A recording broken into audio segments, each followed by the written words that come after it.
Welcome into the Black Friday edition of Football Friday Night, and we might just have the deal of the day for you. Watch our one show, and you get 6 games worth of highlights. But these aren't just regular highlights. No. We're sweetening the pot. These are quarter and semifinal playoff matchups. And don't worry if it sounds too good to be true. I promise you it is not. All right, I am done selling you on them. Here they are, just as promised. The defending 6A champs, the Greenwood Bulldogs, looking to get back to their throne in Little Rock, taking on Benton tonight. This one a heavyweight fight, 21-all on the scorecards.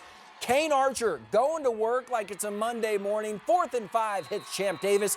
Move them sticks. Then next play, Archer got dots like the end of a sentence. Cooper Goodwin keeps them rolling before it's Archer to Davis again. And kid's got more game than a PlayStation. Dives in and the Dogs are on top 28-21. Minute and a half to work for Benton though. Brendan Murdoch takes the handoff and rumbles for 20 to give him a shot at a field goal with 2 seconds left, which they hit to make it 28-24 at the half, but Greenwood pulls away in the second as their bid for the three-peat stays alive. But who would they face? Well, the winner of this next one, Shiloh Christian at Sylvan Hills. Forget marching, the Saints are sprinting out of the gate. Griffin Mason, 7 yards for 7 points. Then Shiloh, stay gold, pony boy. Cole Creighton to Zane Slider on the hook before he hits the defenders with the Maytag treatment. Spin cycle, and it is a party in the end zone. Sylvan Hills would answer, though. Tyler Hampton looking around, and he knows he's got Isaiah Howell for an easy 14-yard touchdown to keep it close. But ain't no Thanksgiving turkey hangover for this Saints offense. Charlie Kroll snatching names and taking ankles, or is it the other way around? IDK, I'm more turned around than those defenders on that 50-yard score. And folks, strike up that jazz band. When the Saints go marching in. They're headed to Little Rock in a state title matchup, 52-28. It's a rematch of last season's title game against Greenwood. They're looking for some revenge in that one, but they won't be alone battling for immortality and glory down in Little Rock next week. The 7A champ will also be decided, and Bentonville is hoping this is finally their season. They hosted Conway tonight, a rematch of last season's semifinals. Bentonville on offense. Anders Vicenzo feeling some pressure, somehow shakes off the sack, rolls out to open grass, and gets it completed to Aiden Null. Now Conway on offense. Wesley taps on tap, throws a screen to Cambrian Blackman for a decent little gain. Tigers get the stop though, so back on offense they go. Chris Ficklin gets the handoff, gets a little bounce in his step to the outside, but is stopped. Nice tackle from the Wampus Cats. They get another stop, so now they're back on offense. Another bubble screen. Amari Davis gets the Tigers, gets them rolling a little bit. Tigers are tired of that, though. They shut it down. Trey Harris going nowhere with that handoff. Tackle made by multiple defenders. Back and forth game in this one, but Bentonville comes out on top, 26-21.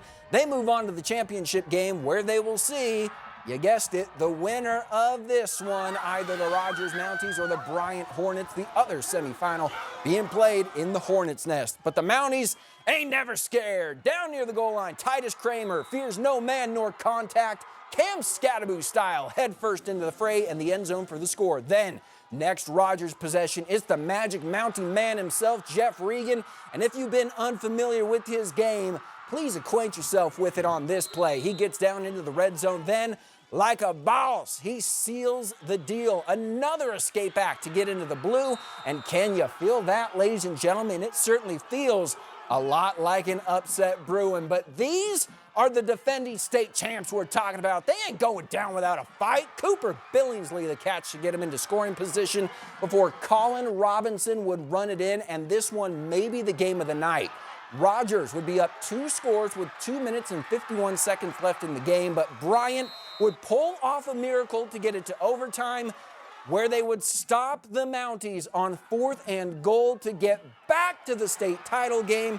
So they will be the ones meeting the Tigers on Saturday to determine the biggest, baddest team in the land. And so the state title matchups are set for next week.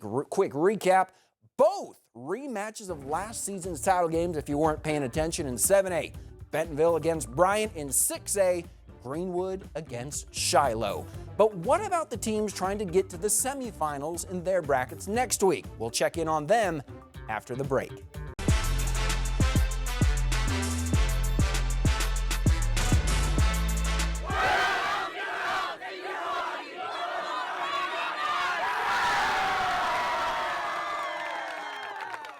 Welcome back to Football Friday Night. This one, a shining example of quality, not quantity. We may not have as many games as you're used to, but the ones we do have are the biggest and baddest and most importantest of the season. The embodiment of the thrill of victory and the agony of defeat. To get so far and come up short, or to know the dream you've worked your entire life for is now just a win or two away. So let's see whose hopes stay alive in our quarterfinal games that were played tonight. Let's take you down to Mansfield. The Tigers hosting their quarterfinal matchup against Bismarck. Tigers start the game with some playoff jitters, but they're able to stay cool. Easy in this weather. Return to make some guys miss, finds a hole, and gets 35 yards on the opening kickoff. Not a bad start. First play on offense, Tigers running back Andrew Burton gets the boys rolling again. Nice gain to start things off. Mansfield keeping the ball on the ground with Burton, and he fights off a defender for the first score of the game, 7-0 Tigers. Mansfield now back on offense. They were running most of the quarter, but decided to go deep on this one, but it's picked off. Maybe stay on the ground. Unreal snag, though, by the Lions DB, but ball don't lie. Fumbled snap from Bismarck gives the ball back to the Tigers in prime field position. Mansfield, let's just go back to what was working. Easy stretch handoff for 6, and it would be all Tigers in this fight. They dropped 50 in the win, and they will face Salem in the semifinals. And finally, in the 4A quarterfinal, it was 11-1 Elkins hosting 11-1 Arkadelphia. It was defensive game weather out there, and we got a defensive game for it. Ooh, this one's for the ESPN old heads out there. You just got jacked up, clean, good old-fashioned hit from Brooks Williams. But that Badgers defense, more like honey badgers. They don't care, flying around fearless tonight. They get the sack to stall the Elks' drive. So it's back to work for Arkadelphia's offense. Bryson McCoy slides to the left before launching it into the stars, where he finds Orion Roberts. What a catch to set him up in Elks territory, where a few plays later, McCoy, a real one, single pump, escaped and hits the Matthew Stafford sidearm sling. Boy, you can see the steam coming off that ball in the cold. He connects with Roberts for the touchdown and the lead. Then, after another fruitless Elks drive, Badgers looking for more, bust out the fake punt, but Elkins shutting them down. So you know what they say. Don't keep giving the Elks chances, because they're going to make you pay eventually. Ben Napier goes in untouched into the end zone, clean as a fresh fade on that play. And somehow, despite being off their game offensively early, fear the bugle. The Elkins Elks find a way to win 13-10. Stuttgart or Bauxite now await them in the semifinal, which we'll find out after the break. But that doesn't bring a close to our coverage. There are a few more games that were going on tonight that we couldn't get to. Elsewhere in the 4A bracket, Prairie Grove falls in a barn burner to Warren, 47-40. Warren now moves on with Dardanelle, and back in the 3A gauntlet, Boonville dominates Glen Rose 47-14 to set up a semifinal matchup with Fordyce. And with that, we're off to our final break. When we return, we'll recap all the wins and take a look at the brackets as the final, full-fledged, all you want and more Football Friday night of the season will come to a close. Welcome back into Football Friday night, the last full one of the season. Don't worry, I'll be back here with you next week to talk about semifinals and the state titles. But to remind you of what's ahead for next week, you know we like to build anticipation here and set up the whole slate and get you all excited and all that good stuff. Let's go ahead and take a look at the brackets as they stand after tonight. We'll start with the 7A bracket. Remember, Bentonville took down Conway, so they advance.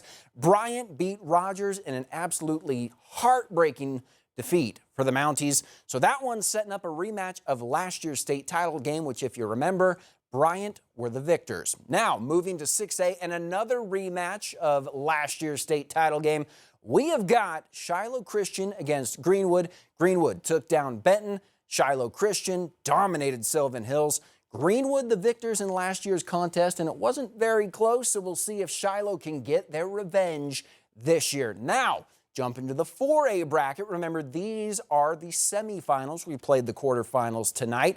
Elkins is going to face Stuttgart after a tough defensive win against Arkadelphia. And Prairie Grove, in a barn burner, comes up short against Warren despite having the lead late. They've been eliminated. So the other side of that bracket, Elkins might face Warren or Dardanelle in the championship should they get there. And finally, let's take a look at the 3A brackets. Mansfield against Salem. Mansfield knocking off Bismarck, as you just saw before the commercial break.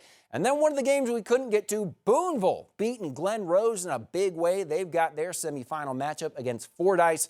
So we very well could have a Mansfield-Boonville state championship game in 3A.